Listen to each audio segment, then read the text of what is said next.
और अब हमारी खास पेशकश जागा हिंदुस्तान। क्या आजादी का मतलब केवल मुल्क का आजाद होना है या फिर इसका मतलब अत्याचार के हर रंग को खत्म करना है? हिंदुस्तान की आजादी की लड़ाई के दौरान डॉक्टर अंबेडकर ने यह सवाल बहुत जोर शोर से उठाए थे। उनके सवालों ने देश की तस्वीर बदल दी। आजाद भारत को नई नैतिक आभा मिली। आखिर कैसे हुआ यह सब, देखिए।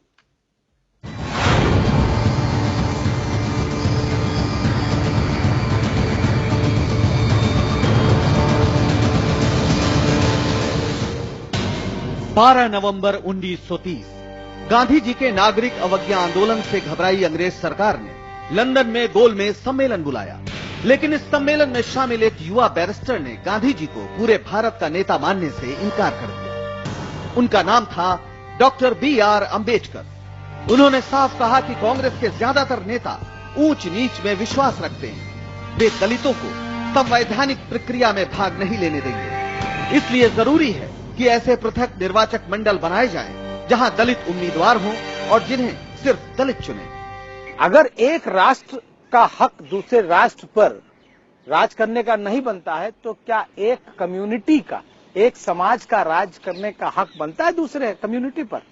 इसलिए यह भी रुकना चाहिए। और उन्होंने पहली बार ये बात कही कि अंग्रेजों के गुलाम भारतीय हो सकते हैं, लेकिन हम तो गुलामों के गुलाम हैं।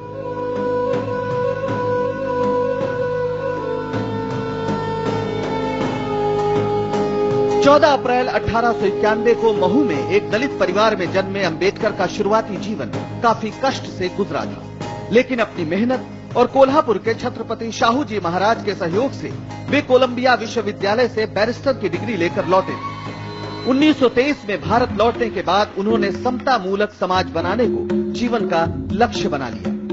उन्होंने दलितों के मंदिर प्रवेश और सार्वजनिक तालाबों से पानी लेने के अधिकार को लेकर आंदोलन चलाया।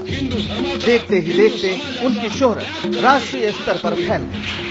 16 अगस्त 1942 ब्रिटेन के प्रधानमंत्री मैकडॉनल्ड ने कम्युनल अवार्ड यानी सांप्रदायिक पंचायत की घोषणा कर दी। इसके तहत दलितों को हिंदुओं से अलग मानकर अलग निर्वाचन मंडल का प्रावधान किया गया था। गांधी जी तब पूना की जेल में थे। ये घोषणा उन्हें दलितों को हिंदुओं से अलग करने का सरकारी षड्यंत्र लगा। 20 सितंबर 1932 गांधी जी ने कम्युनल अवार्ड के खिलाफ आमरण अनशन शुरू कर दिया। देश भर में हाहाकार मच गया। डॉक्टर अंबेडकर से गांधी जी की जान बचाने की गुहार लगाई गई। हर तरफ से पड़ रहे दबाव को देखते हुए डॉक्टर अंबेडकर समझौते के लिए राजी हुए, लेकिन शर्त थी कि दलितों को हर स्तर पर आरक्षण दिया जाए। गांधी जी मान गए। 26 दिसंबर को उन्होंने अनशन तोड़ दिया। इस पूना पैक्ट ने दलितों की सूरत बदलने में क्रांतिकारी भूमिका अदा की।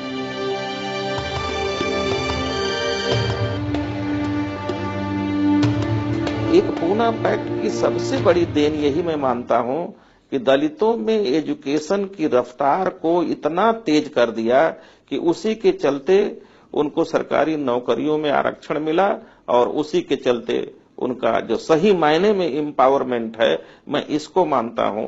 आप देखें कि 1950 के बाद से खास करके IAS, IPS सर्विसेज या इस लेवल की जो सर्विसेज हैं, उसमें तो 100% रिजर्वेशन लागू किया।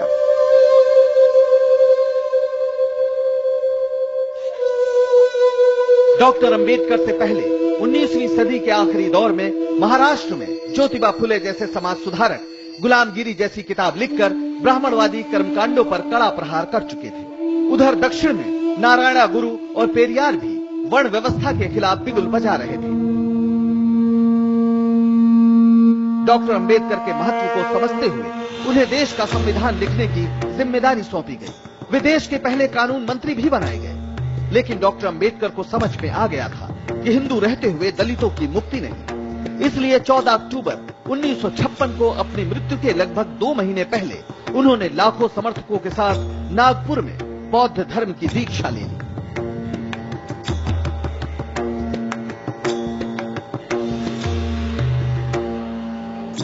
वो स्वीकार करने के पीछे ये आम अनटचेबल आदमी जो कर्म विपाक का सिद्धांत और नियति और नसीब की बात धुतकार दे और वो संघर्ष करे।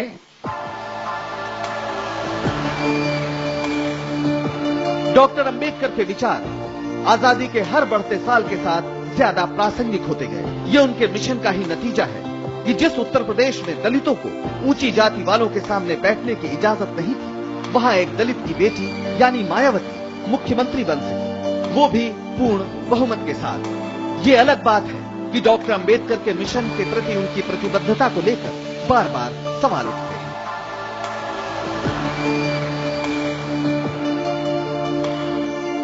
जो तू तुरुक तुर्कनी जाया, अंदर खतना क्यों न कराया, जो बामन बमनी का जाया, आन रास्ते क्यों न आया। 600 साल पहले संत कबीर ने यह बुनियादी सवाल उठाया था, लेकिन जिन्हें नहीं समझना वो आज तक आंख बंद किए हुए हैं। बहरहाल स्वतंत्रता, समता और बंधुत्व की ये लड़ाई लगातार जारी है और ये तब तक जारी रहेगी जब तक इंसानों के बीच भेदभाव की सारी दीवारें गिर नहीं जाती। वैसे एक बात तय है कि जो लोग मनुष्यों के किसी समूह को मनुष्य से एक दर्जा नीचे समझते हैं, वे मनुष्य कहलाने के अधिकारी नहीं हैं। पंकज श्रीवास्तव, दिल्ली, IBN 7।